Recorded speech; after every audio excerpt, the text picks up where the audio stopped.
আচ্ছা বলো তো, তোমরা এই শীতে কটা পিকনিক করলে? আমার তো পিকনিক অনেক কটাই হয়ে গেছে। ইভেন আজকে আবার আমি যাচ্ছি পিকনিক করতে। Hi everyone, welcome back to my daily mini blog. তো সকাল সকাল ঘুম থেকে উঠে পিকনিকে যাব বলে আমি ফ্রেশ হয়ে রেডি হয়ে নিচ্ছি।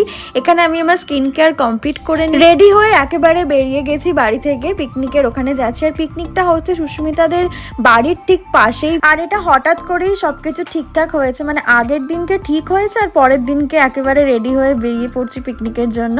আর হঠাৎ করে যে প্ল্যানগুলো হয় না, সেই প্ল্যানগুলো বেশ ভালো হয় আর প্ল্যানগুলো সাকসেস হয় আমার ক্ষেত্রে বেশিরভাগটাই। পিকনিকটা যেহেতু ছিল সকাল থেকে, তাই এখানে ব্রেকফাস্টের জন্য সমস্ত প্রিপারেশন হয়ে গেছে। আর অলরেডি এই দিদি আমাদের জন্য তরকারি করে ফেলেছে। আর এই দিদির রান্না কিন্তু ভীষণ ভালো, তোমাদেরকে আগেও দেখিয়েছে এই দিদি। আর এই দুপুরবেলাও এই দিদি আমাদেরকে রান্না করে খাওয়াবে হচ্ছে বিরিয়ানি। আর এরপরে কি কি করলাম বাকিগুলো কিন্তু পরের পার্টে দেখা হবে। চলো টাটা।